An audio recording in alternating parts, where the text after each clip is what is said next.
उपज को खरीदना होगा, खरीदना होगा, खरीदना होगा।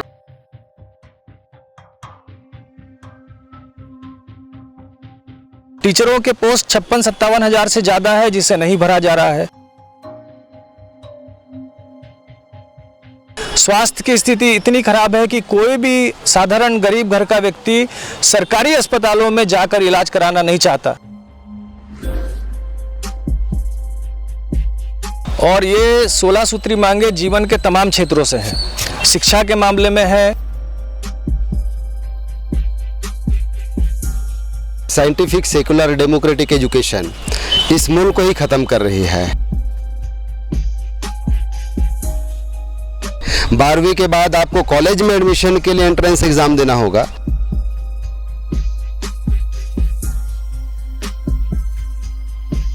ये जो राष्ट्रीय शिक्षा नीति 2020 आई है, ये जो निजी स्कूल कॉलेजेस को प्रमोट करेगा, सरकारी स्कूल को आप बेहतर नहीं कर रहे हैं।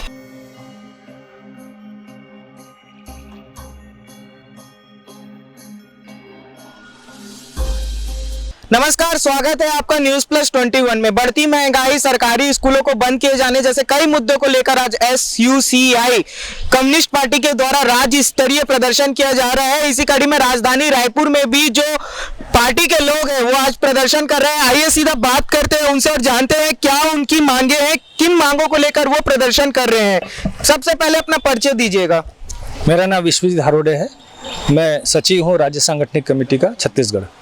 सर, आप लोगों की क्या मांगे हैं? सरकार ऐसी कौन सी मांगे हैं जो पूरी नहीं कर पा रही है आपकी, जिसके चलते आप प्रदर्शन कर रहे हैं? सरकार तो लगभग कोई मांग ही पूरी नहीं कर रही है। युवा लड़ रहे हैं, मजदूर लड़ रहे हैं, अनियमित कर्मचारी लड़ रहे हैं, आंगनबाड़ी कार्यकर्ता, सहायिका, मितानिन, बिहान वाले सभी लड़ रहे हैं। चुनाव के बाद लड़ाई थोड़ी थमी है, फिर वो मैदान में आ रहे हैं। पूरे राज्य में 5 लाख से ज़्यादा ठेका टाइप के कर्मचारी हैं, प्लेसमेंट संविदा टाइप के अलग अलग नामों से जो सरकारी क्षेत्र में काम कर रहे हैं, जिनको जीने लायक भी वेतन नहीं मिलता, जबकि वो पहले परमानेंट पोस्ट हुआ करती थी। छत्तीसगढ़ राज्य के अंतर्गत हमारी जानकारी के हिसाब से 2 लाख से ज़्यादा पद खाली हैं, जिसे नहीं भरा जा रहा है। टीचरों के पोस्ट 56-57 हजार से ज़्यादा है, जिसे नहीं भरा जा रहा है। 4100 स्कूल बंद करने का फरमान जारी कर दिया गया है। स्वास्थ्य की स्थिति इतनी खराब है कि कोई भी साधारण गरीब घर का व्यक्ति सरकारी अस्पतालों में जाकर इलाज कराना नहीं चाहता। वो सोचता है कि वहाँ जाने से इलाज नहीं होगा बल्कि गड़बड़ हो जाएगी। वो निजी तरफ भागता है क्योंकि सरकारी स्थिति और सरकारी अस्पतालों की स्थिति बहुत ख़राब है। वहाँ पर इलाज ठीक से नहीं मिलता, वहाँ पर व्यवस्था ठीक से नहीं होती है, वहाँ पर भी उसी तरह की परेशानी होती है, लंबा समय लगता है। अपने छत्तीसगढ़ राज्य में न्यूनतम वेतन पूरे देश से सबसे कम है, और वो भी जो है कम वो भी मिलता नहीं है, वो लागू नहीं होता है। औद्योगिक क्षेत्रों में, निजी क्षेत्रों में जो बड़े बड़े क्षेत्र हैं, बड़े बड़े फैक्ट्रियां हैं, निजी क्षेत्र की बड़े बड़े शॉपिंग मॉल है, बड़े बड़े संस्थान है, वहाँ पर भी 6,000 रुपया 8,000 रुपया महीने में काम कराया जाता है। ये तो न्यूनतम वेतन का भी नियम का पालन नहीं करते हैं। तो सर, ये जो आप प्रश्न उठा रहे हैं पूरे इंफ्रास्ट्रक्चर को लेके उठा रहे हैं। आप लोग की जो सूत्रीय मांगे हैं, जो विशेष मांगे हैं, जो आप चाहते हैं कि सरकार पूरी करे, वो मांगे क्या है? आप किन जो मेन मुद्दे हैं उन्हें लेकर आप यहाँ पास प्रदर्शन कर रहे हैं? हमारी जो है 16 सूत्री मांगे हैं, और ये 16 सूत्री मांगे जीवन के तमाम क्षेत्रों से हैं। शिक्षा के मामले में है, 4100 स्कूल बंद करना नहीं चलेगा। पास फेल की जो सिस्टम उन्होंने बंद करके रखी है उसे चालू करना पड़ेगा। इसके अलावा पर्याप्त संख्या में टीचर्स, प्रोफेसर्स की नियुक्ति जो है वो करना पड़ेगा, पूरी भर्ती करना पड़ेगा। युवाओं के हिसाब से जो मांगे हैं कि जितनी पोस्ट खाली है सबको भरा जाए। अनियमित और संविदा कर्मचारी, आंगनबाड़ी मितानिनों के लिए मांगे हैं, क्योंकि वो लोग भी पूरी मेहनत करते हैं, 8 घंटे से ज़्यादा काम करते हैं, उन्हें नियमितीकरण किया जाए, शासकीय कर्मचारी बनाया जाए, न्यूनतम वेतन 26,000 रुपया दिया जाए। किसानों के तमाम उत्पादन को लाभकारी मूल्य पर खरीदा जाए। ये महतारी वंदन का पैसा जो है 500 रुपया 1000 रुपया जो मिलता है उसमें 500 रुपया काट लिया जाता है जो विधवा पेंशन, परित्यक्ता पेंशन और निराश्रित पेंशन वालों से। ये बहुत ही खराब बात है, बड़ी शर्मनाक बात है ये कि आपको वैसे ही आप 500 रुपया देते हो और वो 1000 रुपया बाकी महिलाओं को तो बराबर मिल रहा है, तो इन महिलाओं से 500 रुपया क्यों काट लिया जाता है? जो ये आप आरोप लगा रहे हैं, बड़ा आरोप है, इसका कोई प्रूफ है आपके पास? जो आप बोल रहे हैं कि विधवा पेंशन से पैसा काट लिया जाता है, ये सारे जो आरोप हैं, इसका कोई प्रूफ है? नहीं, सरकार क्योंकि सर मैं बीच में रोक रहा हूँ आपको, क्योंकि सर कहीं ना कहीं ये राजनीतिक स्टंट भी बन जाता है कई बार चीजें, कि सरकार की बातों को लेके हम खड़े हो जाते हैं और ये राजनीतिक स्टंट हो जाते हैं। तो ये कहीं स्टंट तो नहीं है आप लोगों का, आप मांग जो कर रहे हैं? और दूसरी जो चीज आप बोल रहे हैं, ये कोई प्रूफ है आपका इसके पास?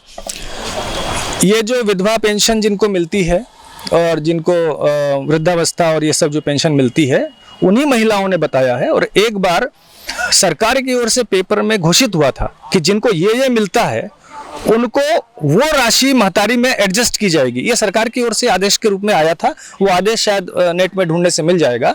तो इसलिए, और लोगों ने भी बोला है, इसमें एक और मांग है हमारी कि कई महिलाओं के पास वो प्रमाण पत्र हो, बीपीएल कार्ड हो, सूची ऊंची हो, वो नहीं रहती है, लेकिन वो विधवा है, वो परित्यक्ता है, उसके घर में कमाने वाला कोई नहीं, वो गरीब है, वो वृद्ध महिला है।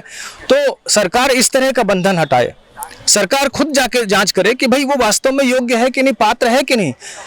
अच्छे समृद्ध परिवार की महिलाएं अगर पाएंगी सारी सुविधाएं और गरीब परिवार की महिलाएं नहीं पाएंगी, ऐसे हजारों किस्से हैं और हजारों उदाहरण हैं, हमारे आंखों के देखे हुए हैं। हमने 2000 रुपया इस तरह के पेंशन की मांग की है और सभी पात्र महिलाओं को कोई कंडीशन नहीं रखते हुए उनको देने की मांग की है। जी सर, ये सारी मांगे अगर आपकी पूरी नहीं होती तो आगे जो आपकी पार्टी है उसका क्या कदम होगा? किस तरीके से आप अपना विरोध प्रदर्शन दर्ज कराएंगे? आगे क्या करेंगे? आज के प्रदर्शन के बाद हम लोग इस मुद्दे को, इन मांगों को लेकर के जो लड़ाई है, इसको लेकर के हम लोग जनता में जाएंगे, एकदम गांव-गांव, शहरों में, मोहल्लों में हम लोग इसको लेकर जाएंगे और जनता को लेकर फिर से आंदोलन को संगठित करेंगे। ब्लॉक स्तरीय, जिला स्तरीय धरना प्रदर्शन हमारा लगातार चलता रहेगा ताकि इन मांगों को लेकर के पूरे राज्य में ऐसा माहौल बने, जनता समझे कि ये सही मांगे हैं और सरकार भी समझे कि जनता ये मांग कर रही है, जिससे कुछ हद तक हमको, आम जनता को ये मांगे पूरी होने से कुछ राहत मिल सके। मैं जब आया था यहाँ पास, सबसे बड़ा मुद्दा, और ये मेरा आखिरी प्रश्न भी है, जब आप लोग यहाँ पास प्रदर्शन कर रहे थे, आप बोल रहे थे राष्ट्रीय शिक्षा नीति को वापस लेना पड़ेगा। राष्ट्रीय शिक्षा नीति से क्या तकलीफ है सर? देखिए, राष्ट्रीय शिक्षा नीति जो है, मूल जो शिक्षा का जो बेस है, साइंटिफिक, सेकुलर, डेमोक्रेटिक एजुकेशन, इस मूल को ही खत्म कर रही है। कैसे? जैसे पास फेल सिस्टम हटा दिया गया, सेमेस्टर ला रहे हैं, 3 साल का कोर्स को 4 साल कर रहे हैं, 12वीं के बाद आपको कॉलेज में एडमिशन के लिए एंट्रेंस एग्ज़ाम देना होगा। इस तरीके से जो तमाम जो चीज़ें हैं, ये आम जो गरीब मध्यम वर्ग के छात्र हैं, इनके पहुंच से दूर हो जाएगा। दूसरी तरफ ये जो राष्ट्रीय शिक्षा नीति 2020 आई है, ये जो निजी स्कूल कॉलेजेस को प्रमोट करेगा।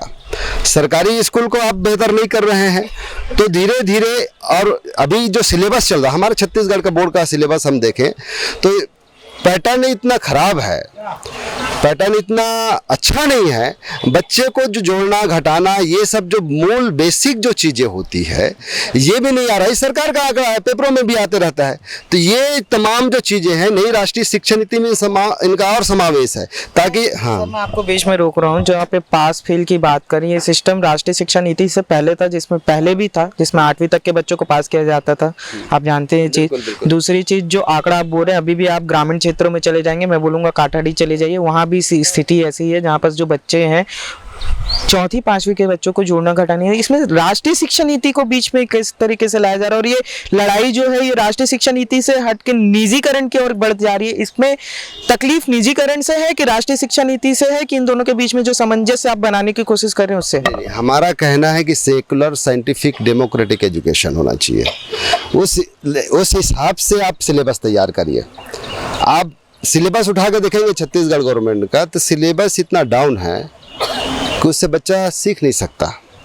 आप सीबीएसई पैटर्न का जो सिलेबस उठाइए, तो ये जो राष्ट्रीय शिक्षा नीति जो लाते हैं कोई भी गवर्नमेंट, ये जो आज आई है राष्ट्रीय शिक्षा नीति, बात ऐसी नहीं है। इससे पहले भी 1986 में कांग्रेस ने राष्ट्रीय शिक्षा नीति लाई थी। उस समय से निजीकरण का दौर शुरू हुआ, कांग्रेस ने लाई, निजीकरण करना शुरू किया। और उसके बाद कई रिपोर्ट, टाटा बिरला अंबानी रिपोर्ट आया, इसके पहले अटल बिहारी के टाइम में भी शिक्षा नीति आई, फिर अभी शिक्षा नीति आई। तो हम जाना का मूल चीज़, हम जाना कहाँ चाह रहा है, हमारा डेवलपमेंट होना चाहिए। हमारा मोबाइल जब अपडेट मांगता है तो हमारा जो एजुकेशन सिस्टम है, जो साइंटिफिकली अपग्रेड होना चाहिए, वो अपग्रेड नहीं हो रहा है। तो ये बस मैं यहाँ पर खत्म करना चाहूंगा। बस मेरा आपसे अब ये आखिरी ही प्रश्न है, आप ये बता दीजिए कि किस तरीके से अपग्रेड होना चाहिए, क्या अपडेट होना चाहिए, क्या मांगे हैं शिक्षा नीति को लेकर? हमारा ये कहना है कि सिलेबस को अच्छा बनाया जाए, साइंटिफिक चीज़ों को और ज़्यादा डाला जाए, एक्स्ट्रा जो करिकुलम है उसमें भी साइंटिफिक और आज़ादी आंदोलन के जो क्रांतिकारी हैं, महापुरुष हैं, जिससे नीति नैतिकता का जो मूल्यबोध, मानवता का जो मूल्यबोध होता है, ये सब समावेश किया जाए छात्रों में बचपन से, मतलब क्लास 1 से ही शुरू करते हुए ये हायर लेवल में। और इवन जो छात्र प्रोफेशनल कोर्सेज करते हैं, इवन इंजीनियरिंग जैसे विषयों में भी एक नीति नैतिकता वाला एक सिलेबस होना चाहिए और एक करिकुलम होना चाहिए, ताकि इंजीनियरिंग पास आउट भी लड़का एक सही इंसान बनने की दिशा में रहे। ये थे हमारे साथ SUCI कम्युनिस्ट पार्टी के लोग जो आज प्रदर्शन कर रहे हैं अपनी 16 सूत्रीय मांगों को लेके, जिसमें सरकार के इंफ्रास्ट्रक्चर के ऊपर सीधे सीधे सवाल खड़ा करते हुए ये आज प्रदर्शन कर रहे हैं। साथ में जो शिक्षा नीति है उस पर भी सवाल उठा रहे हैं और उसे वापस लेकर एक डेमोक्रेटिक सोशलिस्ट साइंटिफिक तरीके से बच्चों को एजुकेशन देने की मांग कर रहे हैं। ऐसी ही खबरों के लिए बने रहिए हमारे साथ। कैमरामैन नवेज अहमद के साथ मैं राघवेंद्र पांडे, News Plus 21।